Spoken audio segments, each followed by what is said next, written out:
This is Sid Roth saying, I have a vision. Now is the set time to blow the trumpet in Zion. Blow a trumpet in Zion, sound it on the mountains. Blow a trumpet in Zion, for the day of the Lord is come. Shalom, Mishpacha. Shalom, family. Mishpacha is a Hebrew word, and that's what it means, family. We're the Mishpacha, the family with a Jewish heart, made up of Jewish and non-Jewish people that are one new man in Messiah. Getting ready, Mishpacha, to blow the grandest shofar, all the grandest trumpet in Zion. We want everyone, everywhere, to hear the good news. We want everyone, everywhere, to be red hot for the Messiah. And there are many people that have had questions undermining their faith when it comes to evolution versus creationism, or what the Bible has to say. And that's why my special guest is Dr. Carl Baugh, who is founder and director of Creation Evidence Museum in Glen Rose, Texas. He's also a man that has discovered and excavated two major dinosaurs. On yesterday's broadcast, Carl, we were talking about the missing links and the audacity of the secular press to talk about a missing link and not bring out that then later scientific research shows it wasn't a missing link, it was a pig or an ape. You list a number of these things. I wonder, one of the ones that comes to mind, and I'm no great expert on this, but the press did such a number, was a missing link by the name of Lucy. Oh, yes. In fact, she's known commonly around the world as the link combining man to ape or ape to man. But the actual current scientific data show, published in Nature, the world's leading scientific journal, Volume 24, page 676 through 78, by Professor Junger, is a study on Lucy's limbs showing that Lucy was actually an ape and a dead-end trail.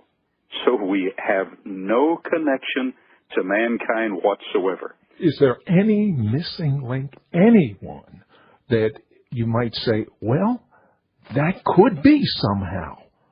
Well, not at all. What appears at first to have an interesting feature, upon further examination, raises the question to a more sophisticated level of uncertainty, and shows clearly when you examine the teeth or the cranium or the occipital bun, that's projection in the back of the skull. When you put all this together and get the final analysis, there is not a single specimen that could point to a link between man and ape. What about this latest evidence with DNA? Certainly, with this type of being able to inspect life, that we're able to now that we never could before, certainly some of this evidence should either prove it or blow it out of the water. It blows it out of the water, but the mindset of academia is so secular in general that they won't even admit in the press anything that questions evolutionary processes. So the retraction is put on page 13 of the journal. I think you'd be interested to know, just days ago, I read a report from a secular journal of an interview between the reporter and a microbiologist involved in just this sort of thing, having to do with living organisms at the very cellular level. And now we're able to examine these things at the cellular level, and we find that there is no half man, half ape. It's one or the other. But this microbiologist had given his credentials and the work he had done at a major laboratory, and it's world-class work. So the journalist said, and you believe all of these systems came about by evolution? And to his amazement, the microbiologist said, no, I don't believe it came about by evolution. He said, the evidence for design is overwhelming. He said, it's like the elephant in the living room. He said, it's there. It bumps into everything. It looks like an elephant, smells like an elephant, trumpets like an elephant, steps on things like an elephant would, and we can't deny it. But we just ignore it because to say that we believe in creation would terminate the grants, would close the laboratory, and the work couldn't go on. So he said publicly, I just refer to evolution, but privately I know it's all by design and creation. But what about in textbooks? We've all seen the little the fish and the bird and the monkey and the man and these charts in the textbooks. Well, the textbooks are actually outdated, and the textbooks are third-generation information, not the cutting-edge information. And again, the textbooks are slanted to prove, or in the mind of the student, to germinate the concept of evolution. For instance, on page 77 of the book, I list the leading candidates for missing links. And Sid, what it turns out to be is not only is the missing link missing, the whole chain is missing. I list 7, like Ramapithecus, which supposedly was mid last century, an early hominid, that is, an ape developing to man.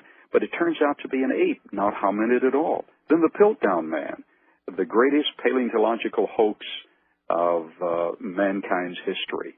And then the Nebraska Man, which turned out to be an extinct pig. We actually have at the museum one of the teeth from Hesperopithecus harold-cooki. Now, that's a technical term, but that's the term for Nebraska Man. Turns out to be a pig. Cro-Magnon Man is the 4th that I list in the book, but he's indistinguishable from modern Europeans. In fact, in some instances, his brain case is larger than that of average man. You used a term. You called these things hoaxes. I don't mean to interrupt you, but help me understand something. Why would a scientist be involved in a hoax? Well, what advantage is there? Very often they're sincere in their interpretation because they sincerely believe that we evolved through a grand scheme of the universe, realizing its own identity in the mind of man and its own existence in the mind of man. And they have anchored their academic position so that they subconsciously justify that position with every new discovery. But then when it turns out to be non-existent, they just continue to another area of investigation, assuming that the evidence will be found. But in the book, again, I quote world-class scholars who admit by scientific observation that the missing links are still missing, man is still man, ape is still ape, and there never has been an abridgment between the two. Another thing you bring out, which I find fascinating, is your chapter 2. You make a bold statement that evolution is religious. Why do you say that? All right. Now, that's very interesting, Sid. Henry Fairfield Osborn was the leading scholar for the Scopes evolution trial, and he began to study the history of anthropology, and he was a great anthropologist, no question about it.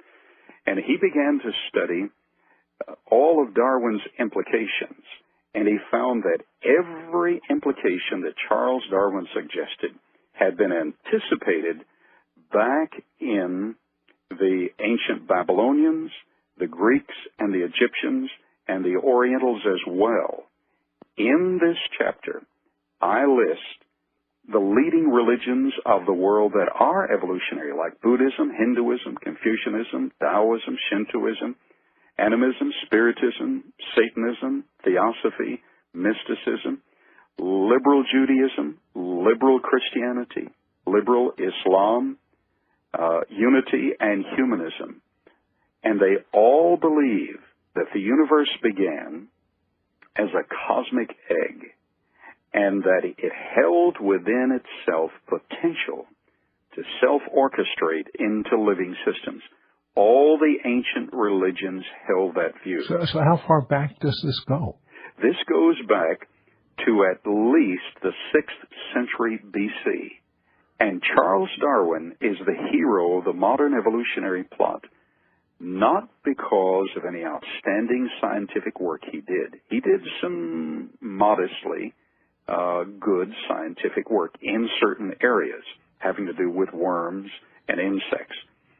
But he's not the hero of evolutionary plot for that reason, because those worms and insects do not show any evolutionary progress. But he's the hero of the evolutionary plot and has become its patriarch for one reason, Sid, and that is that he was the first man brazen enough to suggest that the chaotic universe in its writhing turmoil that he interpreted has finally realized its own existence in his phobic mind. Charles Darwin was a phobic. I was going to ask you. You use it. That's a strong word. Why do you say phobic? In the book, in the last chapter, I quote the current scientific sources which show that Charles Darwin was a phobic, a very tormented man. And while due to sin and violation of the Creator's design, there is some chaos in the universe. For instance, at the time of the flood, a tremendous noise, Psalm 77 states, went out from earth, out into the heavens, and we would call that microwave intensity. And it holds the potential of disrupting the near planets just as it disrupted planet Earth. So we have some disruption. We see the consequence of sin and decay and the second law of thermodynamics, which states that everything's running down. So Charles Darwin interpreted all of that as being natural from the origin of the universe. We know it to be unnatural. And in the last chapter of this book that every one of your listeners needs to get, I'm serious. We're not selling books. We're investing in lives and mindsets. And in the final chapter, I quote leading current medical resources and publications that have examined the behavior of Charles Darwin and have decided unquestionably he was phobic, he was manic-depressive, he lived in absolute turmoil, and is called by modern clinicians, secular clinicians, a man in torment. My goodness, this world really has to be turned upside down, and you can play a little part in it because it's called the big lie. There's such a big lie about this evolution, and I'm so glad that there's a book like this. It's a beautiful gift book. It's a hardback. The title, Why Do Men Believe Evolution Against All Odds? Just for some of the illustrations on tomorrow's broadcast, Carl, I want to talk about dinosaurs. And you've got the most beautiful illustrations in your book, changing everyone's concept on dinosaurs. I mean, I wish every high school student in America had this book, at least college students, at least college professors, at least the skeptics. We're asking $20 postage paid. Call her right today. The book is titled, Why Do Men Believe Evolution Against All Odds?